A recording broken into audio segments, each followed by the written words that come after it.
channel ini Guru Budi. Pada kesempatan kali ini saya mencoba menjelaskan tentang LK3 Panduan Penyusunan Laporan Best Practice. Pada tugas ini Bapak Ibu diminta untuk menuliskan laporan best practice tentang pembelajaran dari kegiatan PPL PPG dalam jabatan, di mana di laporan ini berbentuk esai 500 kata dengan mengikuti langkah-langkah sebagai berikut. Artinya di sini ditentukan dalam bentuk esai dengan jumlah kata 500 kata. Nah, ini menjadi pertanyaan, apakah minimal 500 kata atau maksimal 500 kata. Nah, jadi pada best practice atau laporan best practice, Bapak Ibu diminta untuk memilih salah satu pembelajaran inovatif yang sudah Bapak Ibu lakukan. Artinya LK3 ini akan dikerjakan setelah PPL 2 sudah terlaksana. Jadi dari 2 PPL yang telah Bapak Ibu laksanakan atau rencana aksi yang sudah dijalankan ini kan ada dua PPL. Nah, Bapak Ibu silahkan pilih salah satu pembelajaran inovasi yang telah Bapak Ibu lakukan yang menurut Bapak Ibu yang paling baik, gitu, yang paling baik yang dapat meningkatkan aspek peningkatan proses dalam pembelajaran dan hasil belajar siswa-siswi Bapak Ibu. Nah, pada laporan best practice PPG tahap 2 tahun 2023 ini berbentuk esai dengan kerangka STAR, situasi, tantangan, aksi, dan refleksi. Sebenarnya untuk metode ini di PPG sebelumnya pun sudah dibuat atau sudah disarankan menjadi kerangka untuk penyusunan laporan best practice sesuai dengan kondisi real di kelas Bapak Ibu. Nah, tambahkan juga argumentasi Bapak Ibu bahwa pembelajaran yang telah Bapak Ibu pilih ini merupakan best practice atau praktik baik yang harus Bapak Ibu bagikan. Kenapa Bapak Ibu memilih misalnya antara PPL 1 dan PPL 2? Mengapa Bapak Ibu misalnya memilih salah satu dari dua praktik atau dua praktik pembelajaran ini? Kenapa menjadi yang harus dibagikan kepada orang gitu. Nah, untuk format penulisannya sendiri berbentuk esai itu menggunakan font Times New Roman ukuran 12 dengan spasi 1. Lalu untuk struktur penulisannya sendiri ada judul, lalu ada pendahuluan, pembahasan, kesimpulan, dan daftar pustaka. Di sini juga dijelaskan tentang STAR itu apa sih. Yang pertama, S-nya itu adalah situasi, di mana kondisi yang menjadi latar belakang masalah. Mengapa Bapak Ibu menjelaskan atau memilih best practice salah satu dari PPL yang telah Bapak Ibu laksanakan. Itu apa pentingnya gitu. Terus apa yang menjadi peran dan tanggung jawab Bapak Ibu sebagai PPG Daljab dalam PPL ini gitu. Lalu yang kedua, tantangannya apa saja yang jadi tantangan Bapak Ibu untuk mencapai tujuan. Terus siapa saja yang terlibat dalam mencapai tujuan tersebut. Lalu ada aksi, itu langkah-langkahnya, langkah-langkah apa yang digunakan menghadapi tantangan tersebut, tantangan yang dihadapi, terus strategi apa yang digunakan. Terus bagaimana prosesnya, apa saja sumber daya materi yang diperlukan untuk melaksanakan strategi tersebut. Lalu ada kegiatan refleksi di mana dampak atau manfaat gitu, dari langkah-langkah yang sudah dilakukan. Apakah hasil efektif atau tidak, terus bagaimana, mengapa dan bagaimana respon siswa terkait strategi yang dilakukan. Apa yang menjadi faktor keberhasilan atau ketidakberhasilan dari strategi yang dilakukan. Jadi dengan metode STAR ini Bapak Ibu menyusun best practice 500 kata yang terdiri dari judul, pendahuluan, pembahasan, kesimpulan, dan daftar pustaka. Jadi Bapak Ibu ceritakan saja salah satu PPL Bapak Ibu atau salah satu aksi Bapak Ibu pada PPL 1 atau PPL 2 yang menurut Bapak Ibu itu terbaik atau yang paling berhasil dalam aspek peningkatan proses belajarnya dan hasil belajar siswa-siswinya.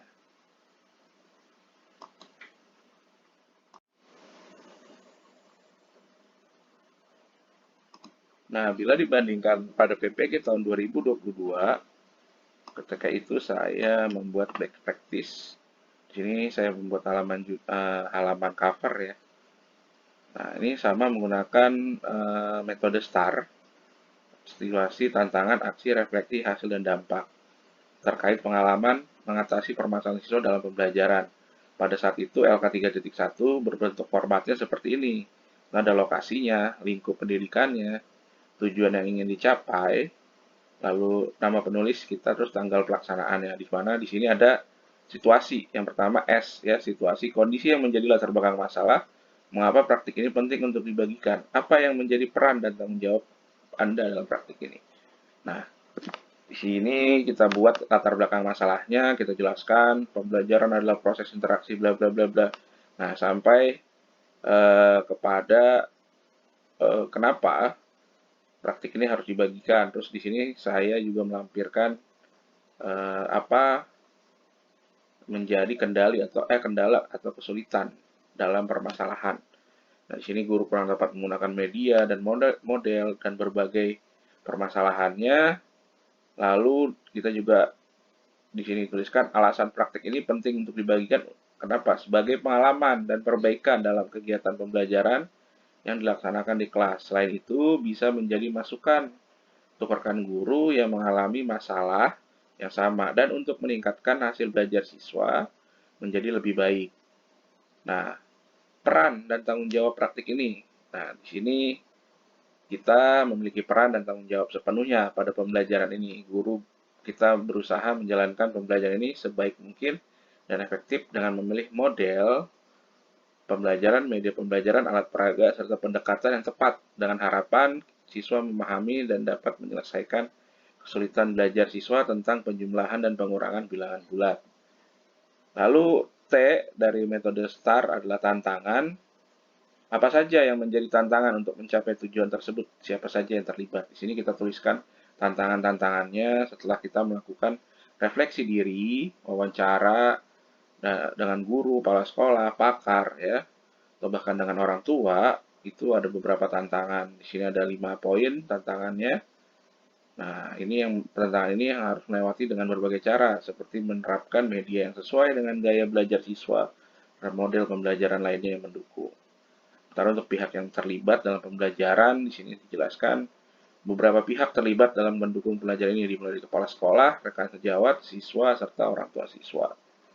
Lalu A, aksi. Langkah-langkah apa yang dilakukan untuk menghadapi tantangan. Jadi di sini pada aksi ini, di sini dikatakan kita setelah menemukan tantangan apa aja yang kita hadapi, lalu di situ tantangannya apa yang harus kita lakukan.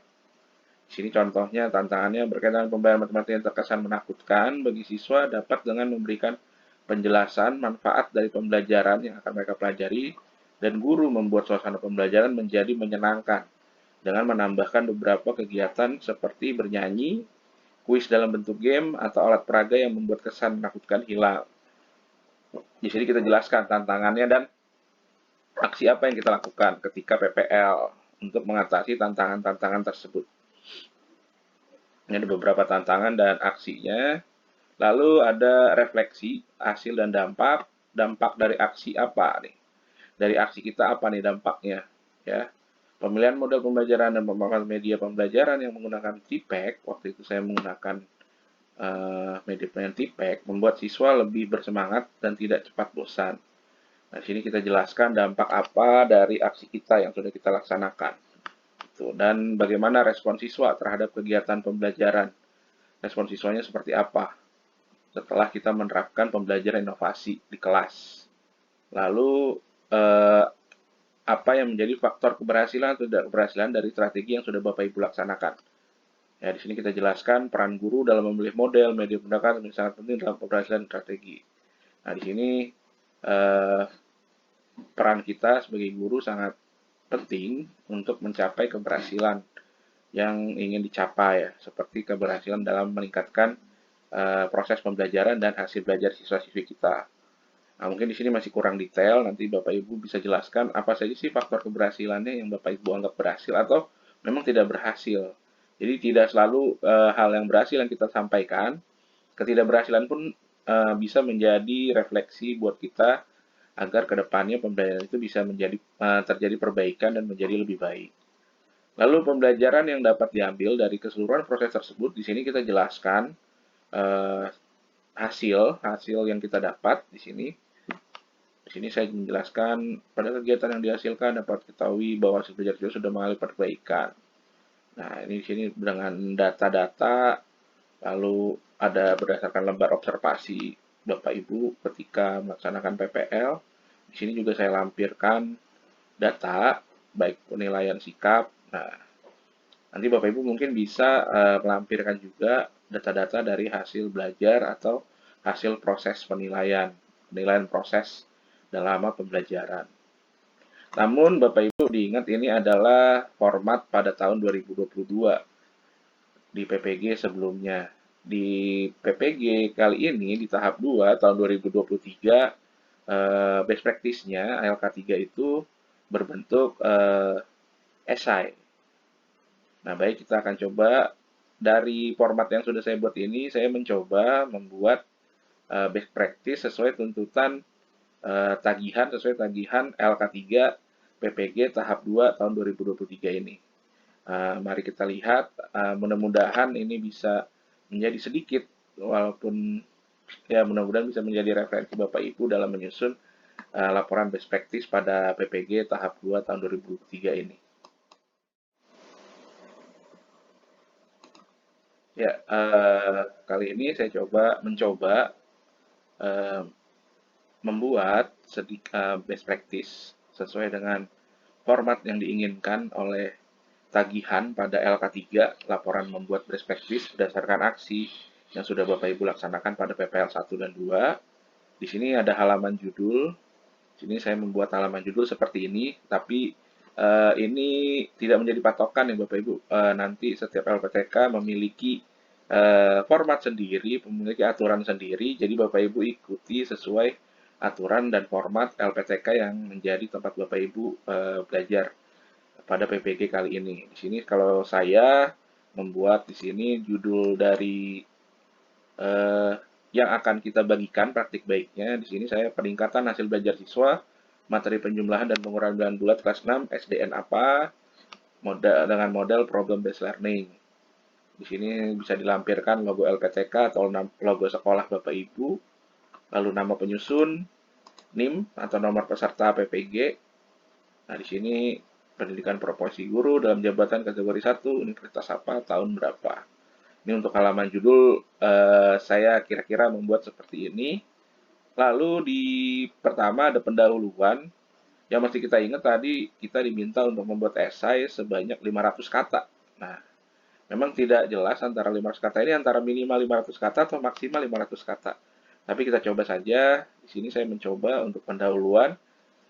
Di mana pendahuluan ini saya ambil dengan menggunakan metode STAR, di mana S-nya itu adalah tadi latar belakang masalah. Kita jelaskan di sini pendahuluan itu latar belakang masalahnya. Ini mungkin sudah saya kurangi. Tadinya awalnya saya sebanyak 1000 kata. Nah, kalau sekarang ini kita bisa cek berapa kata yang sudah kita ketik atau kita buat. Nah, kita bisa lihat, kita blok. Nah, di sini ada 918 kata. Artinya nanti kalau memang maksimal 500 kata, Bapak Ibu berarti harus meringkas atau mengurangi agar sesuai dengan permintaan tagihan 500 kata. Jadi pada pendahuluan ini kita jelaskan latar belakang masalah, mengapa praktik baik ini harus dibagikan juga, lalu peran dan tanggung jawab guru pada praktik baik ini seperti apa, lalu di kolom pembahasan kita jelaskan kita menggunakan metode apa, lalu tantangan yang seperti apa. Nah, di sini saya jelaskan tantangannya dalam menggunakan model ini, dalam pembelajaran inovatif ini yang sudah kita laksanakan dalam PPL, kita jelaskan lalu langkah seperti apa sih untuk menghadapi tantangan ini, gitu. Tantangan-tantangan yang Bapak hadapi dalam praktek pembelajaran lapangan. Nah, di sini kita jelaskan tantangan dan langkahnya, langkah apa yang untuk mengatasinya, lalu dampak. Nah, dari kolom pembahasan ini saya masukkan dampak dari setiap langkah-langkah yang sudah kita lakukan dalam pemilihan model. Gitu. Jadi sesuai dengan pembelajaran inovatif Bapak Ibu, dampaknya apa nih? apakah terjadi peningkatan atau malah tidak berhasil gitu. Di sini kita jelaskan, di sini saya menjelaskan dengan model PBL itu siswa lebih aktif dan dituntut berpikir kritis. Lalu di sini karena saya menggunakan penggunaan platform Quizizz dan Wordwall saat penilaian pengetahuan, membuat siswa lebih termotivasi dalam mengerjakan evaluasi. Lalu pemanfaatan video pembelajaran juga membuat siswa fokus dan tidak membosankan dibandingkan mendengarkan ceramah dari guru. Jadi sesuai real dengan apa yang terjadi di kelas Bapak Ibu ceritakan atau deskripsikan di sini di bagian pembahasan. Nah, lalu di sini juga kita jelaskan di kolom pembahasan tentang faktor keberhasilan atau ketidakberhasilan dari strategi yang sudah kita lakukan. Apakah pembelajaran inovatif yang sudah kita laksanakan itu berhasil? Kalau memang berhasil, faktornya apa saja gitu. Lalu kalau tidak berhasil, mengapa tidak berhasil gitu? Apa yang menjadi hambatan dalam pelaksanaan pembelajaran inovatif yang sudah kita lakukan? Lalu ada kalau di bagian kesimpulan di sini kita simpulkan saja eh, hasil dari pelaksanaan praktek pembelajaran lapangan kita dengan pembelajaran inovatif yang sudah kita pilih dan sudah kita laksanakan, kita jelaskan bagaimana hasilnya, lalu apa pengaruhnya terhadap pembelajaran saat di kelas. Jadi kita simpulkan dari semua yang sudah kita laksanakan.